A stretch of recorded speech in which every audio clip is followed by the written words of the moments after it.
don't really want to build a company that requires me to destroy my marriage and my relationship with my child for it to be successful. If I can't build a company that allows me to do both, then I don't want to build the business.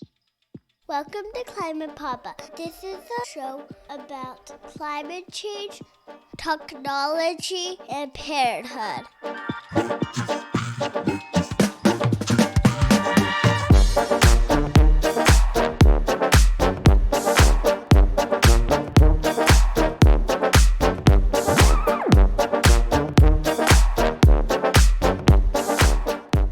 Welcome to Climate Papa, a show about the intersection of climate change, technology, and parenthood.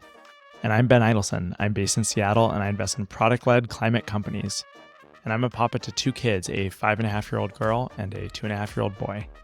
This conversation with Dimitry was one of the most wide-ranging I've had on the show. We spent nearly half of it exploring our relationship to work and fatherhood, and even to our own fathers. We talk about why being vulnerable with our kids is so important to us, and then we dive head-on into what Dimitry sees as one of the biggest problems and opportunities to tackle in working on climate, which is how do we get more working capital to the companies that need it the most? Dimitry founded Enduring Planet to help plug that hole. As a note, after this conversation and a few others I had with Dimitry, I decided to invest in Enduring Planet. This episode, like all others, is not investment advice. And with that, let's jump into the conversation. I'm Dimitry. I'm the co-founder and CEO of Enduring Planet. We provide fast, flexible, and founder-friendly capital to climate entrepreneurs. And I am also a climate papa. I have a daughter, and she's 5. So sounds like our kiddos are about the same age. A fun and crazy age. It's so awesome. It's the best. It's so awesome. What did you and your daughter get up to this weekend? Oh, man. I went to the pool. She's working on learning how to swim, and that's been a journey. She had kind of a traumatic experience last year and almost drowned. And it took us pretty much up until very recently to get her comfortable with her head underwater and, blowing bubbles and all the stuff. But she actually had her first day of her next level class today. It seems like they approved of my methods. Nice. Yeah, what were your methods? Just love and perseverance. Just swimming, just getting in there. Just fucking doing it, Making sure that she was comfortable and felt safe and secure in trying. Yeah. Yeah. And she's very determined. I think when she really wants something, she does not stop. I don't know where she gets that from, but you're waiting until you can finance her future revenue. Don't ever do business with your family or friends. Not a good way to maintain relationships. Yeah, don't listen to the first episode of Climate Papa where I'm with my brother-in-law talking about what we're working on, or read the guide that I wrote with my brother. Or listen, I think there are exceptions. My brother's also an entrepreneur, and there was a time when I did some work for before his startup. He had a consulting firm, and we did some work together, and we knew from the start that it was rife for terribleness, and so we built the guardrails up front. Yep. Yeah, and very clear boundaries. Yeah, I think in our case too, because we are a capital provider, it's really, really important to not have anything that can interfere with our ability to service our investments. The first ever deal that we did at Enduring Planet, we did with a company that's I've known for a long time. We provided them capital when I was at Facebook. The founder and I went to grad school together. We're friends. The deal worked out great. Amazing.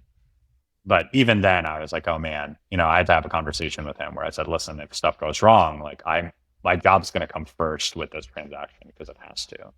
And that's the only way that this will work. Well, we will not put either our 5-year-olds directly into a contractual arrangement just yet for good reason. Let's put the systems in place should they ever want it. How did you come to be working on what you're working on? I don't know if you could walk me back to wherever you want that story to start. And I've been in climate for 14 years. I spent a good chunk of it working in emerging markets. There was a moment when we had Luna. I quickly realized that my travel everywhere in the world all the time and spend weeks and weeks away just wasn't going to be tenable. There were some other compounding factors. And so I quickly had to reorient my career around being home. At the time I was still at Facebook, and I ended up working on other sort of social impact aligned partnership programs. And then I left Facebook and joined Enduring Ventures, and that was all domestic. It also helped that the pandemic hit like 3 months later. And so everything went remote. And when I had the opportunity to start Enduring Planet out of the Enduring Ventures Venture Studio, my co-founder and I came together, and we spent a lot of time talking about how we can build this business in a way that enables us to still be good parents. Starting a company is presented in this way to founders and I remember having these conversations with lots of entrepreneurs where you're told that the only way you can be successful is if it's all you do. And every moment you don't spend building your company is a moment you're losing to your competitors, you're losing to the market, whatever the bullshit that people say about hustle culture is. I think in reality, probably most founders are just they spend a lot of time doing things that they shouldn't. And if all they did were the things that they should, then you could easily get away with a regular work week. Yeah. And what that meant to me is that if we were going to be successful, we would have to get incredibly good, very ruthless about only doing the things that we should. And we're not there yet, but I think we're pretty close. And, in 2 years, I've had to work, 4 weekends or something. I'm pretty proud of that, despite the fact that we've accomplished quite a lot. I think a lot of these messages are sometimes implicit around like the busyness kind of, as you said, hustle culture, which is like people trading notes on how hard they're pushing and all of that. And the sacrifices that they make with a bit of like pride. I mean, especially with kids, like it's often, I'm not there for all these things because I'm pushing so hard on this startup or this project or whatever it is. What is your internal reaction to that? If you want to do irreparable harm to the relationship with your child because of the company you're building, that's on you. I think it's obviously everybody's individual choice.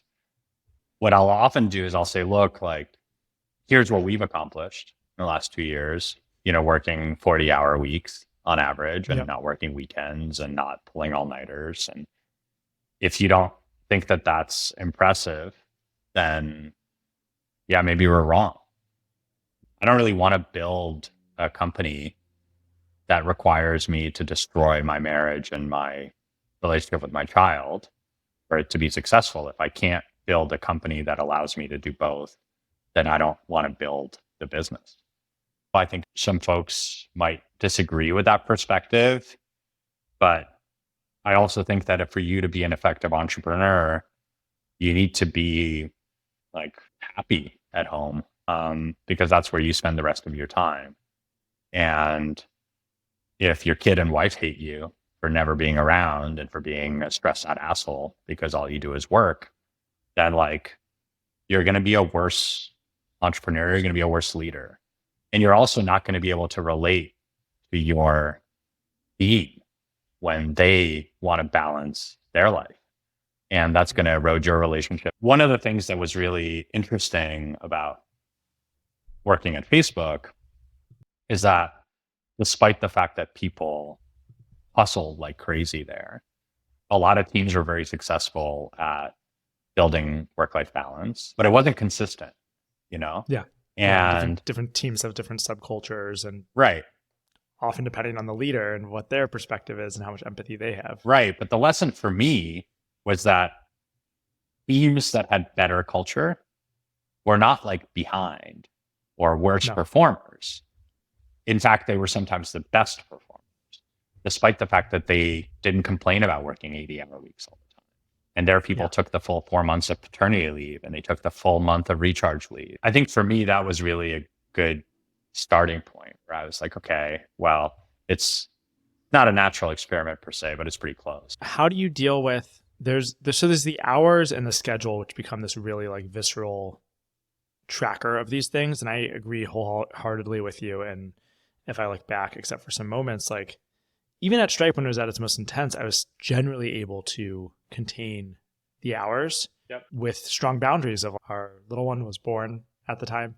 And I was usually able to say, these are my hours, but that's a little different than presence. And to share a bit, like it's even something that I'm trying to figure out now as I get more and more energized by all the things I'm up to now, the harder that balance becomes, which is even when you're not in front of a screen, how aware can you be if your head is in a different place? And especially in certain moments, whether it's a fundraise or a big customer deal, or you're thinking about the email that you just sent. I'm curious how you think about that and grapple with that. Because I think even the most well-intentioned fellow climate papas might struggle with that. Yeah. I fail a lot. I fail all the time. My general rule is that I don't book anything in the evenings or on the weekend. That's a good starting place. I also try to not take my computer out on evenings and weekends. But obviously, we're stable to these fucking things. I'm holding up my phone for people who are listening, and I mess it up a lot. And I think that's okay.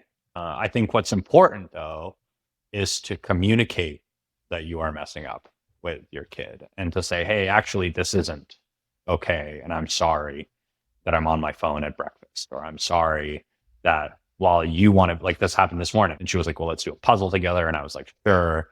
And then I was like working on my computer. And she was like, I thought you were going to do this puzzle with me. And I said, hey, like, I'm sorry. I should have communicated that better. I'm desperately behind on email for work. I have to answer, and you're going to have to do the puzzle by yourself, but I'm going to come and check it and see and help you maybe finish. From a very early age, I've encouraged my kid to tell me when to help me be a better parent. There'll be times where we're eating a meal together or out on a walk or whatever, and she'll be like, Papa, like, you're on your phone. And that helps because sometimes it's just so hard to get out of your own head in those moments. Yeah, that's really great. I think the best thing you can do is show some of that vulnerability around, hey, I'm struggling with this. Yeah. And I want to be in these two places at once. And I know that's not fair. And oftentimes actually being vulnerable about the fact that you're kind of breaking that ideal is better than trying to do a bad job in two places at once. And like, I should own, and this is the personality challenge that I sometimes have, is like owning what I need to do fully and the consequences of that prioritization, and saying that, yes, like in this moment, I need to prioritize this work thing. And that doesn't feel good to say that out loud, but like, that might be true. Now, can that be the exception instead of the rule? Can it come with good communication? Can it come with empathy for how your kids and or partner might feel about that? That's all skills that I'm constantly working on. It's interesting because I think one of the harder things to do is to not just compartmentalize like work from life, but to compartmentalize your psychological states. It's really hard to not come home and be an asshole sometimes because you're just stressed out, and you're dealing with a lot. And it is, I think, some folks, what they do is they just pretend like it's not there. They don't show any of that vulnerability to their kids. And when whether they're conscious of it or not, it comes out, their kids and family like don't understand. There's no context. Like, why are you being a dick to me right now, Dad? And one of the things that I try to do, and I think is really important, is that I apologize to my kid a lot. And I'm like, hey, that was really unkind. And it's not because of you.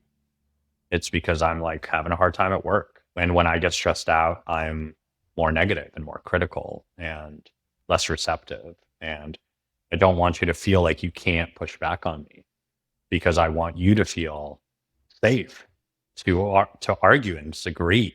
You're gonna be way better than me at this by the time you're an adult, because you're encouraged to do that. And so like, I don't want to take that away. And I think that it is so important to be real with your kids. I think a lot of folks feel like they need to pretend and put on this air of being an adult. And it's like, man, like all of us are fucking barely making it all the time. And that's okay. Like, that's what it is. this maybe digs at this, and you said it, and like you hope she's better than you are as a result of what you're modeling. What do you feel was modeled for you? I mean, I think I've been very fortunate to be surrounded by folks from whom I can pull pieces. I think I've learned a lot about parenting, some of the things from my parents, but also just like, I mean, my wife has been I don't know where she gets the credit. She's like intuitively an incredible parent. You know, if you ask someone for parenting advice, 90% of the stuff they'll tell you is bullshit because it's their kids, you know? But there are these pieces which you can sort of extract, which are then generalizable. Most of them are not like specific tactical things. They're like foundational, act this way as an ideal.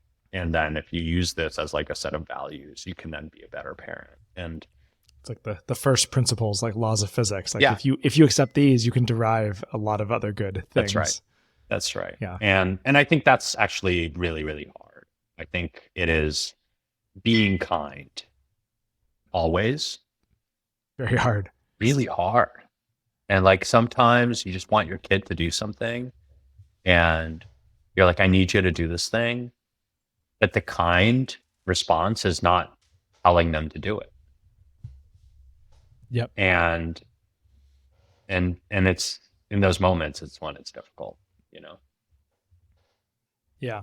I like to connect the dots, this kind of through line of being vulnerable about what's hard for you with anyone, but especially your kids, and then being able to apologize. And then I think it's the other side of the same coin of letting yourself be known, right? Truly letting yourself be known. Yeah. And I think it is not a skill that I had. I don't know if we talked about this, and I don't think I've talked about this on any of the prior episodes, but my dad passed away suddenly in 2016. Last time we saw him was at our wedding, in just a tragic accidental death, but it wasn't like a slow decline. Didn't get any sort of time to say goodbye. Didn't meet any of my kids. And one thing, I mean, this started to change later in life, but when I think about his relationship to work and my relationship to his relationship to work, and kind of those layers of I guess like toughness around anything vulnerable, I've learned, I think since then, that probably there was a lot there that he was struggling with. Oh yeah. And that would come out in him struggling with, the decisions I would make in my career. What do you mean you're leaving this job at Google to start a company? Right? Like, that is insane. And I can't imagine you doing that. And if I did that, I couldn't live with myself. Wait, how am I living with, like feeling trapped in his own thing, but not being able to really open up about it. And so I look at that, and I've moved through different stages of it, right? There's a stage of like arguing and debating him, to stages of I'm going to prove him wrong, so I'm going to make the start to succeed, to then he's gone. And I'm just mostly bummed that I don't get more time with him, and I don't get more of him with those layers removed, so that I'm able to ask those questions and try and help, trying to understand him better. I think that is a motivating factor for me when I think about, I just accidentally did something that, like, in some way my daughter feels is, an affront to her. And I agree with that. Do I turn defensive and try and kind of not take ownership, or do I really lean into that was my fault, and like, I am genuinely sorry, trying to build that muscle? I have to like almost undo some of my own wiring to get there. It is hard sometimes. And even harder when it's like, this choice I'm making to do this thing at work and stay up late to edit this last episode of the podcast has made me extra impatient in the morning, and I need to take ownership of that. And that's a very hard thing to do when it's time for you to get your shoes on. I think that we are like the children of a generation that had a very different relationship with really any of these things. And I guess maybe first, like, thank you for sharing that about your dad. And like your dad, my dad is a Russian physicist who's also on the spectrum like I am. And I think I've seen him be truly vulnerable. Like I can count the number of times on my hand.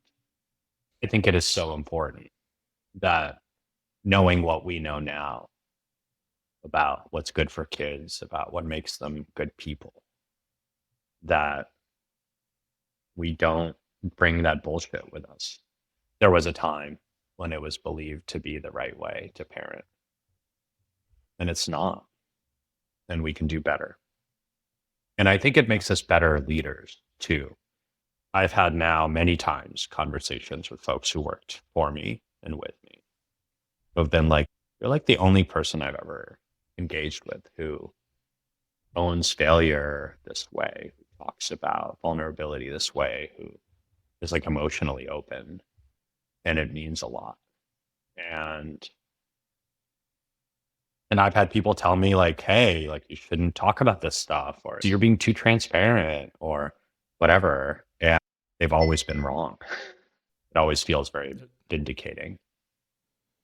There's a lot of like fear wrapped up in vulnerability. And I think there's something very disarming to be in presence of someone who like cuts right through that. I wouldn't say doesn't fear it. Like I'm guessing there's still moments for you and there's moments for me of like that moment of, is this the right thing to be open about and transparent about? And organizationally, I think the larger the organization, kind of like the less vulnerability tends to be rewarded. Vulnerability, I think, exists like in one-on-one relationship, right? It's your relationship with your daughter. It's your relationship with your parent. I mean, in its essence, Yeah. I think in its core, Yeah. that doesn't mean that you don't model it to a group, and then a group can be a vulnerable space, but it takes a really skilled facilitator to bring groups along, like a therapist in a process group. It's interesting. Yeah, I want to think more about that. The times where that I can think to where there was large scale vulnerability. We had a couple like town halls at Facebook around really hairy issues, institutional racism and sexual assault. And I still remember the personal experiences that people share. I think everybody coming out of it was like, the person who shared is infinitely elevated in their perspective because of their vulnerability. It like never acted as a detractor. It's hard. And I think it's always been really disappointing to me where the leaders of large organizations have an opportunity, a moment to show up authentically and communicate strength and confidence through vulnerability. And they just almost never take it. One thing that's interesting, I think we so much live in the generation that we're in the moment we're in, and the life we're in. And so we look back and like, oh, our parents did this. And it's funny, you think like even one generation back or one more before that. And like each generation tends to be much better along this spectrum of kind of like, oh, wait, like let's remove layers of nonsense. Let's actually relate to our kids as full humans. Do you view your child from an early age as like a human worth interacting with and building a relationship with versus not? And our generation still has work to do there. I think there are a lot of dads that say things like, there's nothing I can do. They just need their mom. That's like one of the remaining kind of things that needs to topple here. It would probably be foolish of us to think we have all the answers. I think we at least know that we need to keep evolving. I'm curious what our kids will still be like, oh, they think they had it all figured out. It's important to enter this process knowing you're going to get it wrong a lot and owning failure as much as you can. And even when you don't, reflecting on it enough to then come back later and say, hey, this was a failure I should have owned. I had this conversation with my kid while she was taking a bath the other day where I had had a week or something being more dick than usual. And I asked her, I was like, Luna Bean, am I often a jerk to you? You know, an average. And she said, yes, sometimes. I can still feel my emotional response at the time. And then she looked at me and she said, but you're the best papa and I love you. And I still think about that a lot. And giving her the autonomy and the chance to vocalize and calibrate and have a voice in it, and a voice in labeling it is a really powerful thing to give her from this age, that the people around you should care about how they're treating you. You know? So if work is often such a factor in your jerkhood score, why don't you just do some different work? Like what is it that you must be doing? Whoa, that's a question. I think that my jerkhood, I like that word, is a product of where my sort of anxiety sits.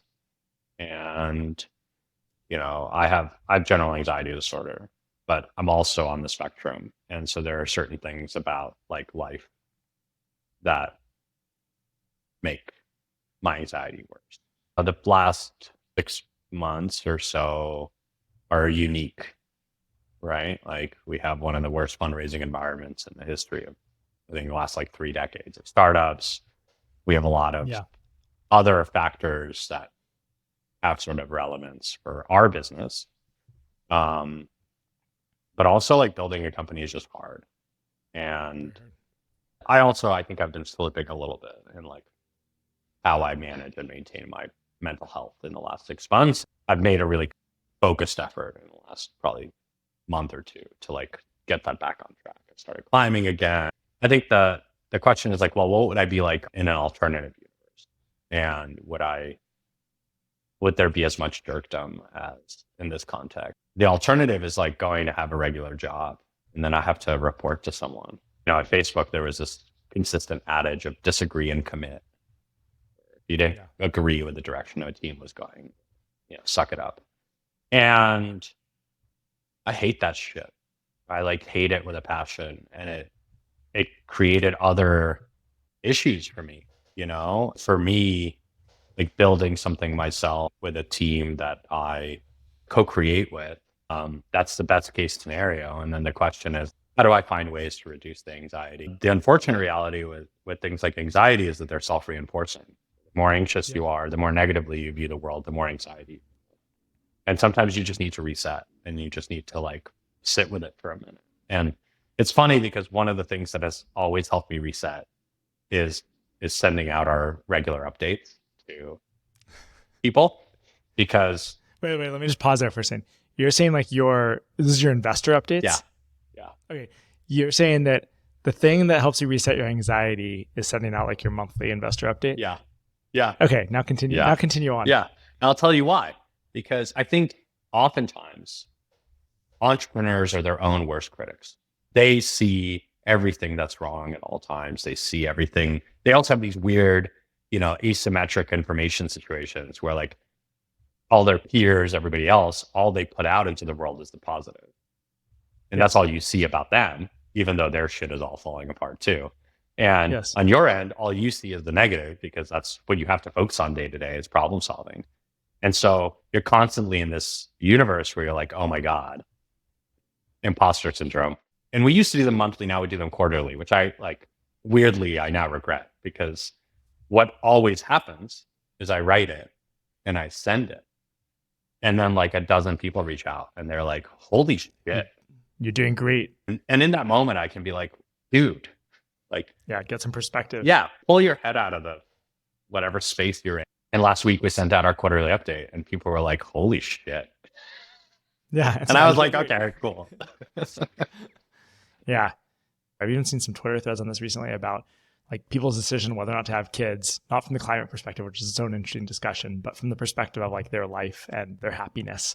It's not so dissimilar in that same lens around like the existential stress and work that comes with starting a company. Like they're very different in a lot of important ways. And I don't want anyone to be confused in how they feel about a Delaware C Corp and a human being that they're responsible for. That can confuse some very smart people in very weird ways. Yeah. But the decision to embark on these things and go for it, I think it's much more about a fullness. Yeah. And I think like a fullness of life and a fullness of adventure and a fullness of like, I am here for a limited time and I want to experience as much of it as I can in a way that like resonates with me. And for me, certainly like kids are a big part of that. And for me, certainly doing some sense of meaningful work in a way that I like is a big part of that. And those things that make life full are almost counterindicated, I think, to the things that are like quick hit happiness. Yeah. which I think is like worth reflecting on for any of these things. And yes, you have to be careful how many of them you pick up at once and how they sit with other things that are important to you. My life is more full and it's the life that I want, and that makes me happy. Is life easier? Certainly not. And Right. it's the same case with any startup I've ever worked on. But I think it's more about designing the full life that you want and then accepting that you're going to struggle. The fuller life is to like blend those things and make it all sit together, and it's going to be hard, but like that challenge is kind of inherent to maximizing the life experience. I don't know if that resonates with you. I don't think parenthood is for everyone. And I think that's okay. And I think that people can have incredibly rich lives without kids, And I know lots of people who are maybe they never had kids and they've done all the things and they're great. I also think that there's this notion like kids destroy your social life and your career. I think that's kind of nonsense.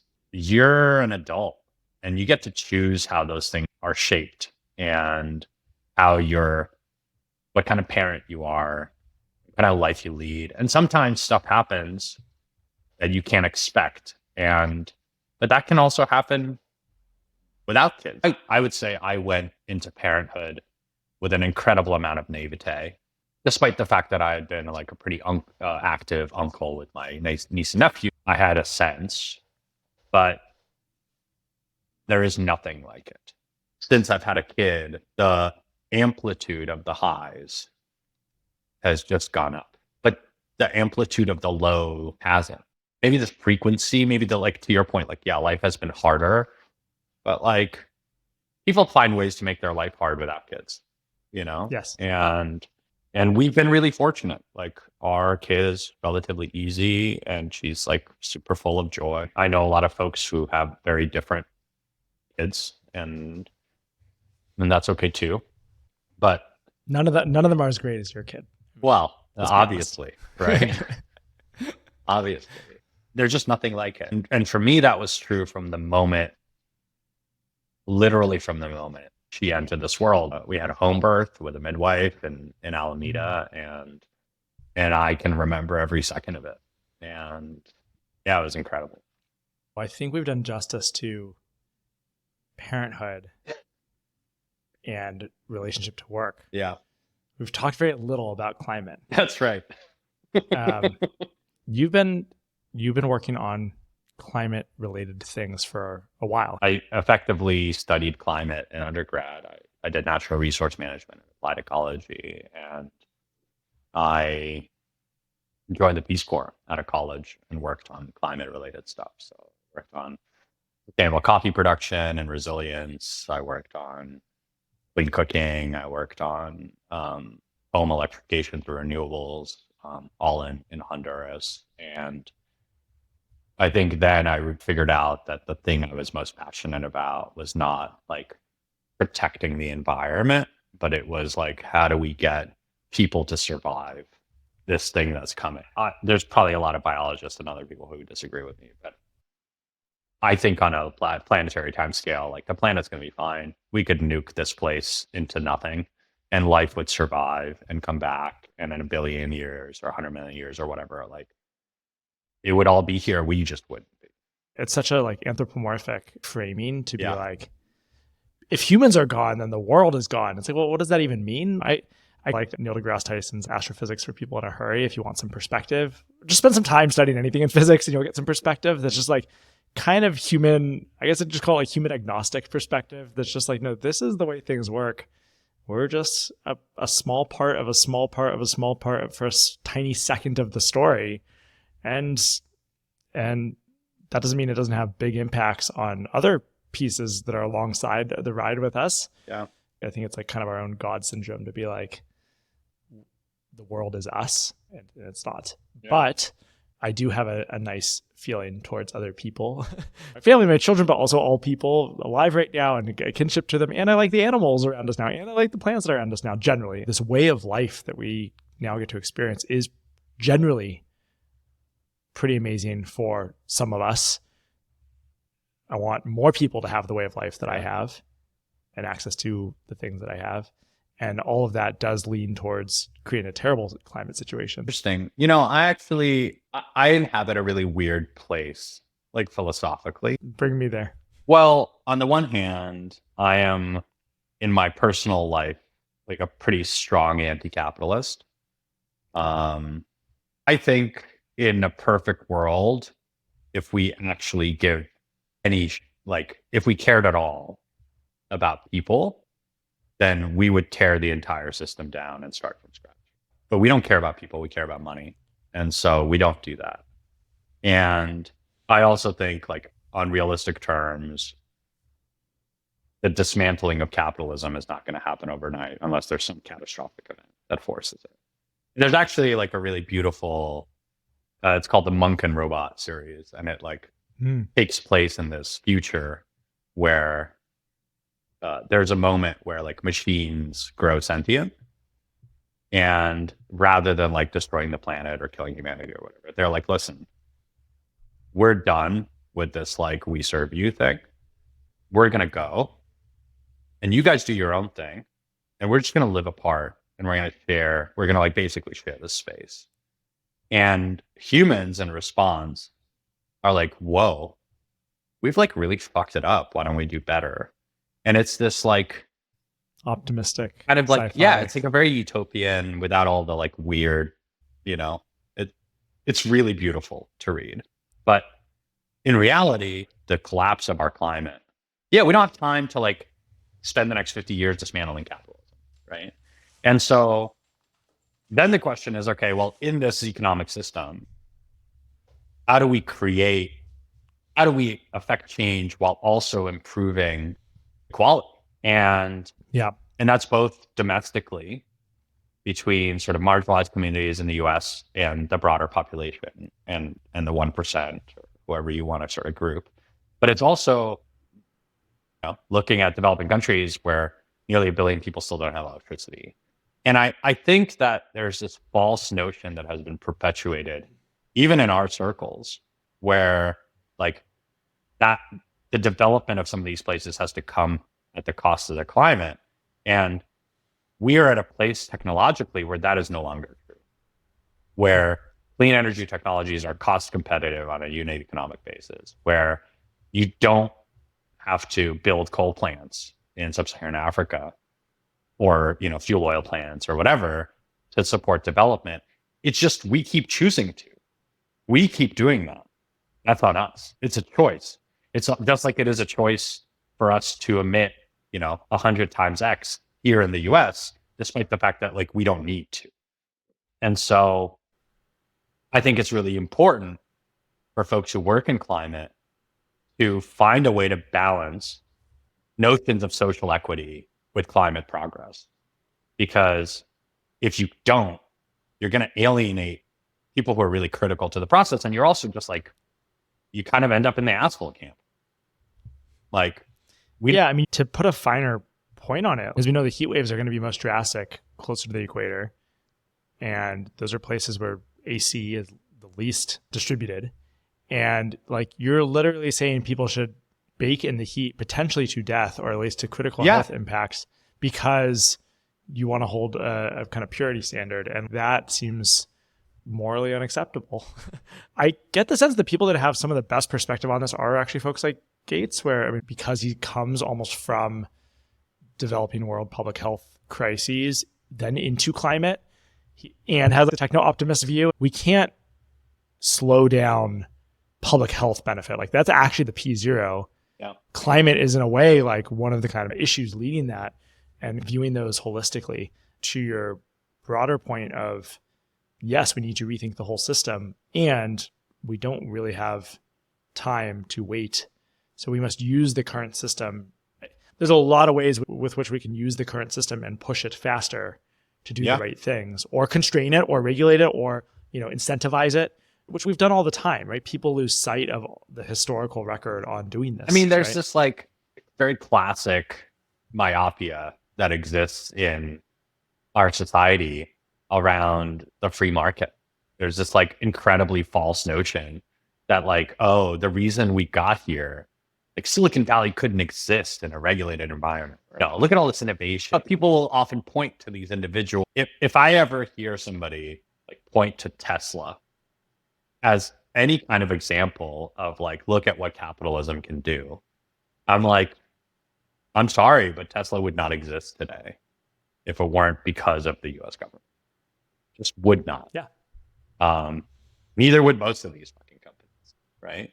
And it's also just like it's like an uninteresting, I don't know if you're at this point. So we need to make the historical wins more visible so people understand how we got there, right? Like this I-95, overpass just collapsed and we fixed it in 10 days. Like no free market. That wasn't like a pool of investors. Yeah. Ooh, let's fix this and let's charge on the way in.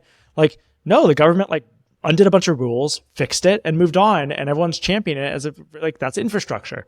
I do think the systems are interesting, but they're tools. They're also all man-made tools, right? We are a set of evolved monkeys, like playing around with different ways to collaborate. And to me, there's different tools to collaborate. One tool is a Delaware C Corp type collaboration. Another tool is an investment fund that can invest in those. Another tool is a political nation state thing with these arbitrary boundaries. I just drove through Canada border the other day and we were talking to our 5-year-old. We're about to leave one country and go to the other. Like once we cross over the border, hey, now we're in Canada. When you explain it to a 5-year-old, it like makes very clear how silly it's all silly. It's all totally silly. You're like, what do you mean? A second ago, we make so much of the idea that like we're in this country and these are the ways this country has always operated. This country is very new. All countries are actually very new. This border is arbitrary. It's new. Like it's great. Let's use them to do the things we collectively want to do. That's what's interesting to me. Yeah. No, I love that. I share a very similar perspective, and it's funny because we apply kind of a similar mental model to a lot of the ways in which we approach capital. People will be like, oh, well, you can't do this with this credit instrument. You can't do it this way. And it's like, why not? Yeah. Who said, right? Like, it's all made up. And I think that points to me, the importance in realizing what's made up and what's not made up, right? Working on climate at that intersection. Yeah. Like what is very much not made up is, climate change, greenhouse gas levels in the atmosphere. It's man-made in a different way, but to me, it's what is physical versus not physical. Another great book that helps give me perspective is *Sapiens*, and just tells like what are the stories versus what is physical reality, and that's usually the distinction, right? Like a human is physical reality. The company they work for is a story that is a useful collaboration tool, and so.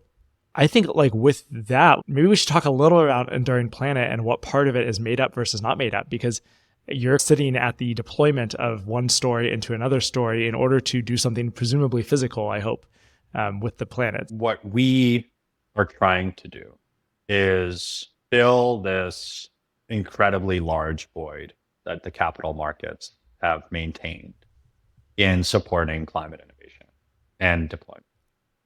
And if you look at the overall needs of this market and of the planet, and there's lots of different numbers floating around, right? Like even McKinsey throws around like 8 different figures of what it will cost on an annual basis to support a 2-degree C scenario. And so that number requires 5 to 10 trillion a year of investment across all assets.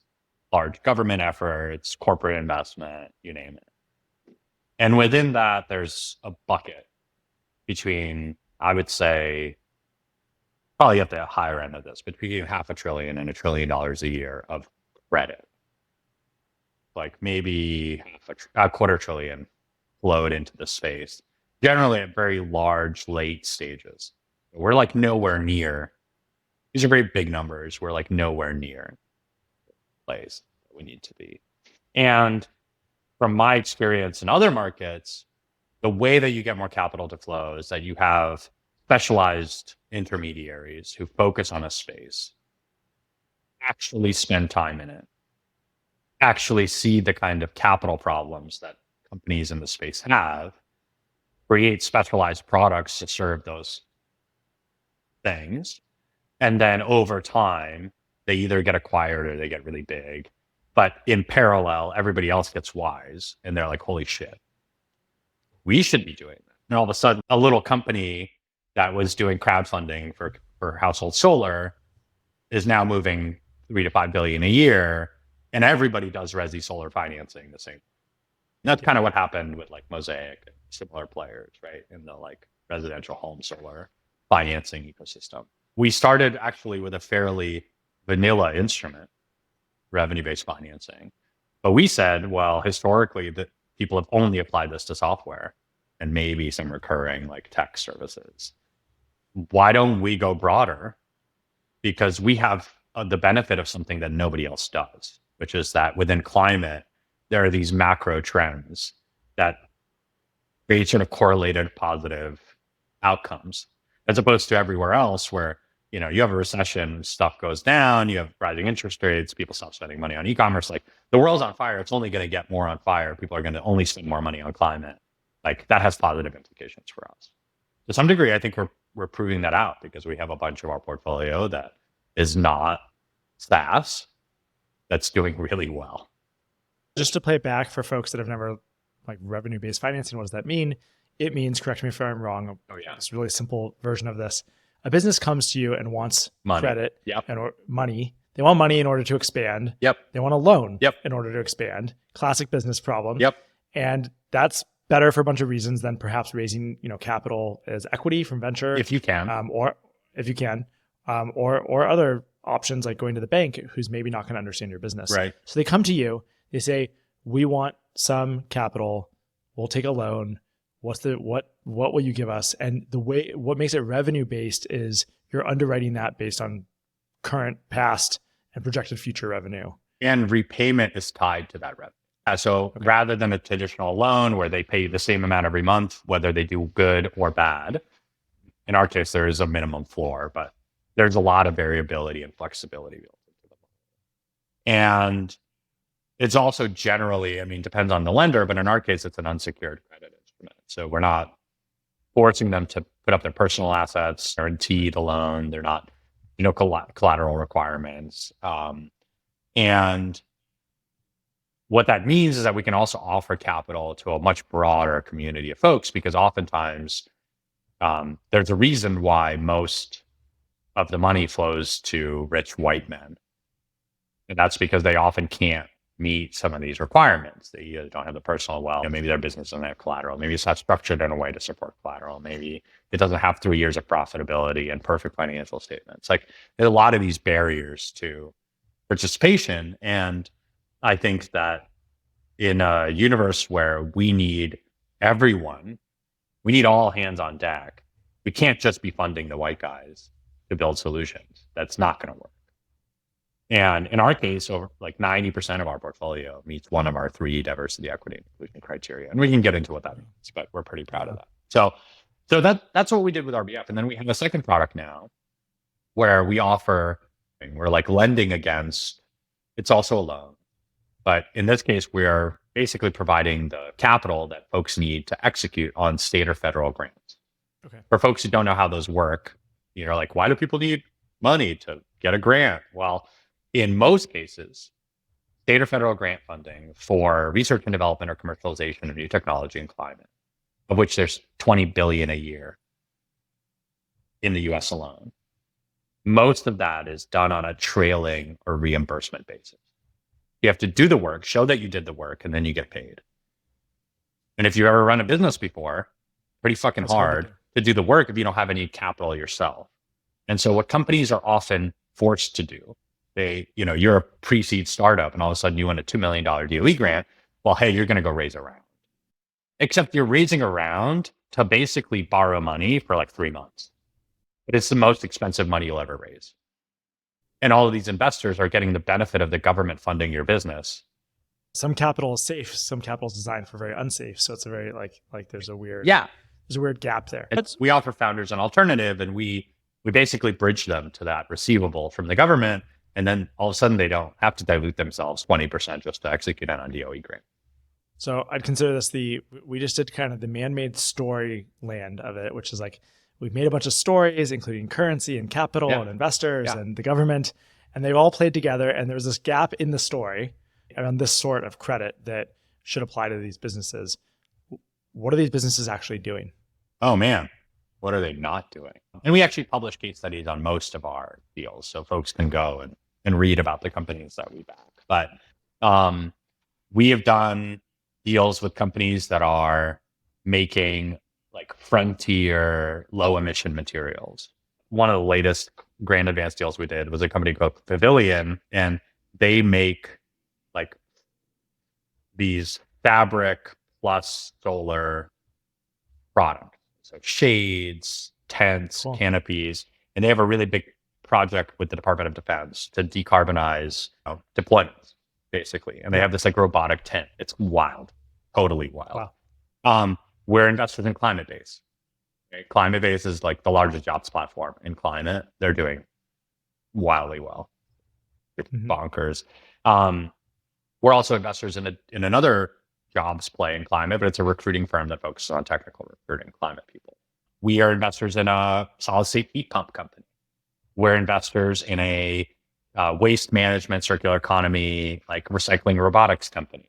We're investors in a like rapid life cycle analysis company called Boundless. I mean, it spans the gamut. All over. Yeah. And So what allows us to do that is that we're not underwriting the market. We're not underwriting the team to execute on the business model. If I was a VC and this was my portfolio, people would be like, this is bonkers. What? We have very specific credit criteria for every product that we have. So for revenue-based financing or for the grant advance. And if you meet those credit criteria, like it doesn't really matter if you're making low carbon diapers or low carbon cement. That gives us a certain amount of power, which I think is really exciting. Power of accessibility, right? Which is actually like a big unlock. I think about, there's a lot said about like what made Stripe kind of Stripe and the developer experience and the documentation, all these things. But I think one thing that's often not as clearly articulated as it should be was it was actually the accessibility. Yeah. It was the idea that you did not have to go into a bank, look the way that the bank wanted you to look, do the paperwork, be in the US even to do it, on and on and on. Making capital more accessible is like a super important unlock on all the dimensions, but particularly in this kind of problem that we all need to chase towards. Just to clarify one point, you say you're investors in. Does that mean you've given a loan to? Does that mean, are you taking equity in some way? No. Or what is that? Okay, you're giving a loan to. Yep. Yeah, it is out. intentional. And I think it's always been really funny when people have these weird notions about capital and financing. Like there are 3 forms of money, I mean, maybe 4, depending on how you count, that your business can get. There's dilutive money, equity. And then there are kind of 3 types of non-dilutive money. There's free non-dilutive money, which is a grant. There's debt.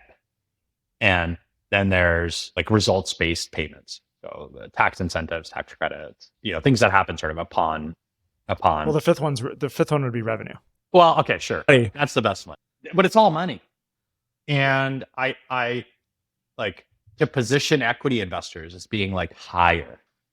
They get to say they're investors, but everybody else is like something else. You're taking a different return for a different risk profile. Yeah. But in the end, it's all the same. In a different time horizon. Yeah. Right. Yeah. In the end, it's the equity investors underwriting the eventual liquid value of your business, which works for some businesses and some profiles in some ways. The bank or platform, a la Enduring Planet, that's giving you a loan is underwriting with a different return timeline on that and is investing in the business. And the grant that's presumably coming through public funding or a nonprofit in some case is investing as well and investing in different outcomes. What they hope to be an impact return or a new technology return for the country. Again, different ways that us evolved monkeys get to pool our brains and resources together to like try and make stuff happen. A bunch of small maybe refinement questions just to paint a better picture. Where does your money come from? Yeah, it comes from kind of 2 pools, right? We made the choice early on to be a venture-backed fintech business as opposed to a fund. So we raised venture capital into our topco, and we're raising a round right now. And then we raise debt to deploy debt. And unlike most of our fintech peers, we pursue a model where we actually issue notes to impact investors. And we have a pretty big network in the impact investment space. And so we said, well, why don't we go talk to some impact investors? And folks are like, well, we can just lend you money you pay us once a year interest and you pay us some money at the end, and we'll just lend it to you on a fixed coupon. And it's not tied to the Fed rate. And we'll be happy with that because you're having this meaningful social impact. Got it. And so we were able to raise our first 5 million sort of pilot facility. I would say at close to half the cost of our peers, Wow. with much more favorable term. And one of the things that's really cool about this business and in this market is that there is an insane amount of money that's interested in fixed income and climate and is comfortable with concessionary returns.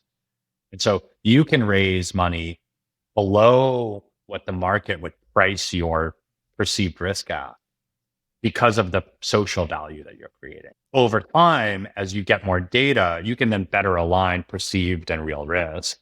And then you can still use that concessionary money to then access customers who might not be able to meet your rates because they're low income.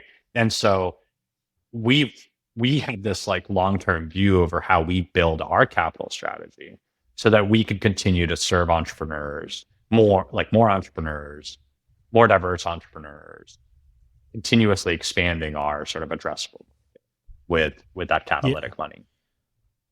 That's amazing. I think it's underappreciated for folks who haven't touched kind of climate financing, that there's multiple tailwinds, is that people, but I think this is a really impactful one in the financing world, which is if it has climate impact, people want to give money in some way to have this impact in order to make sure they have this influence over not, right? If you said, hey, I want the maximum capital return, like maybe some of that's going to go to oil and gas development projects, right? Yeah. Because those have my maximum return. If you say, no, I don't want to, I still want a return, I'll get my 3.5%, 4% instead of my 6%. If I know that it's going to solar development projects, like that's great. And so then you're standing up this vehicle to say, hey, you probably want a portfolio of these things, not just one or one type. You probably want to push forward a broader set of founders.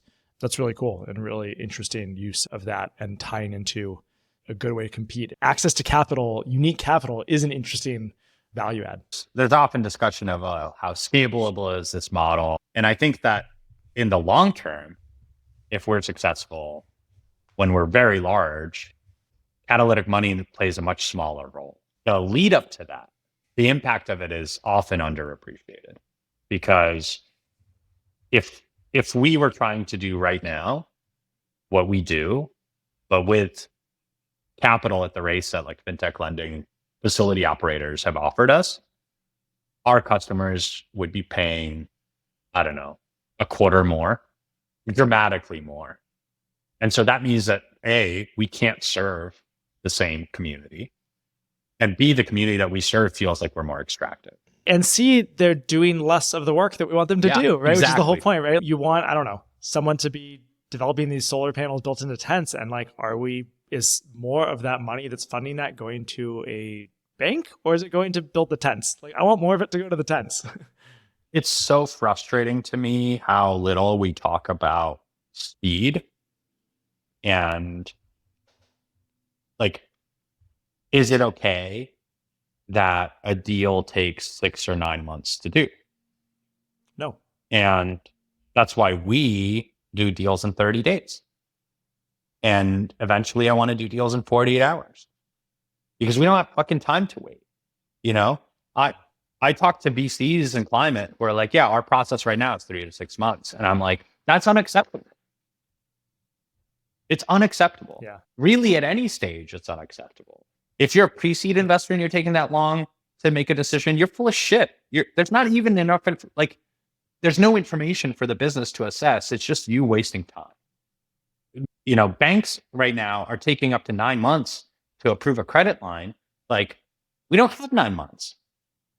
When SVB collapsed, we almost stood up a fund together with Prime Coalition. And in 24 hours, we had $1.3 billion in pipeline. These were folks whose deposits were at risk, who were climate companies, who banked with SVB. Yeah. We thought they were going to lose everything. And in a day, we had all of the structure for the fund, all of the underwriting criteria, everything put together. And we were going to like hit send on fundraising.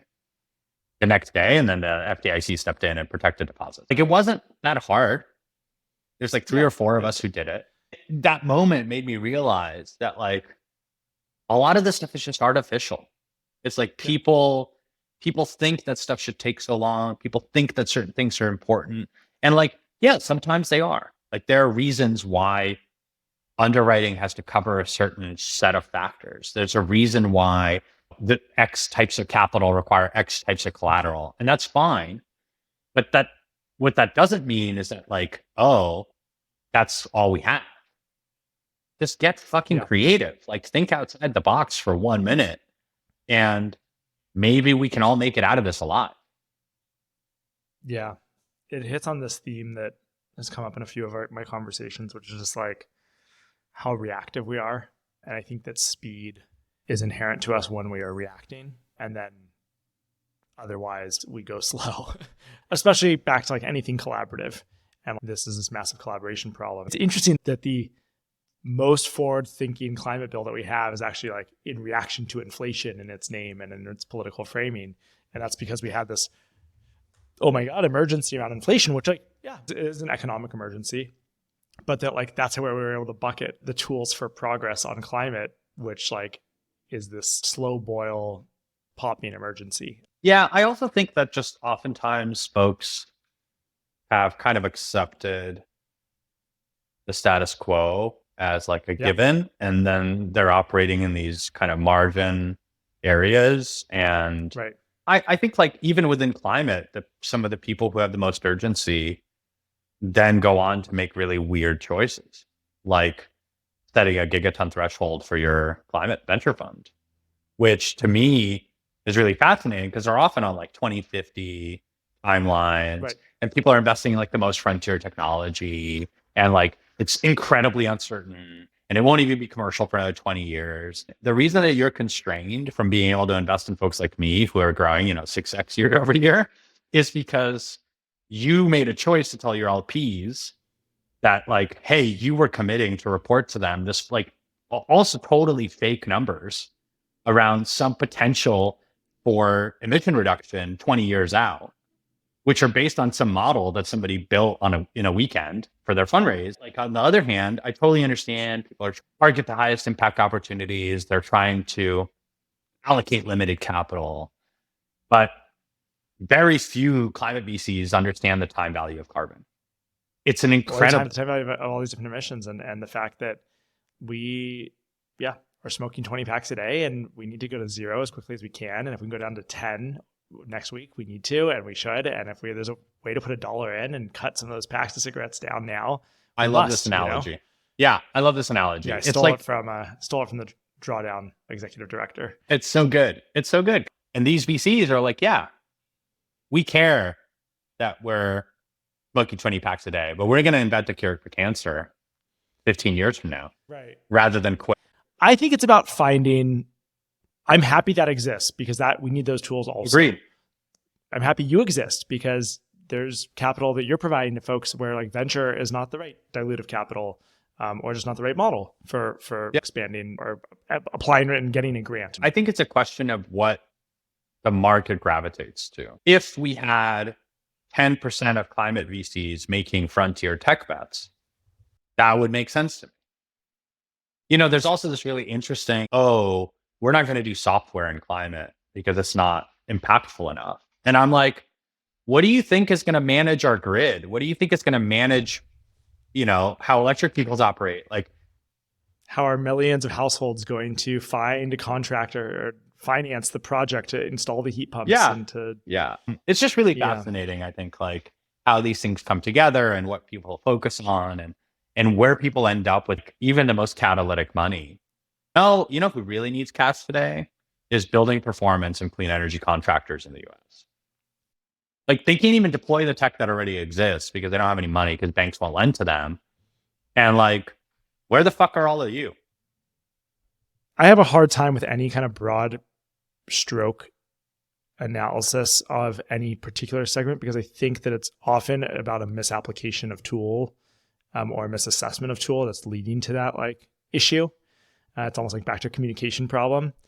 And so I think that I'm really excited by what tool you're building to give more folks access to that tool. And I hope we can find the people that give you the tools you need to build it. Optimistic that we are. From a business perspective and a product perspective, you are just a fintech company with a particular market, with a particular market opportunity, with particular regulations, like as is every other fintech lending company, just with a particular vertical. And like you can almost say, hey, we're going after the market for blah. We don't have to find blah, but here's the characteristics and here's how the government is giving blah money. And then, it turns out you hit the next slide and like blah equals climate. Great. Right. The government doesn't happen to be that interested in funding, the next SaaS workflow product, but they are interested in funding this. Here's why that makes it interesting. I think that my 2-year-old might get up soon. We went 45 minutes over. Not surprised. We should wrap here then. Okay. Thank you, Dimitry. It's such a pleasure. Well, that's episode 13 of Climate Papa. If you enjoyed this episode and don't want to miss out on a future one, please make sure to subscribe or follow wherever you listen to podcasts. Or go to climatepapa.com and subscribe to our newsletter, which will also send out any new podcasts. And I also include some other content about what I'm reading and other things I'm listening to at the time. And with that, our music is the Balkan Bump remix of Mellow Kind of Hype by Slink and Lazy Syrup Orchestra. Let's have them take us out. On we go like...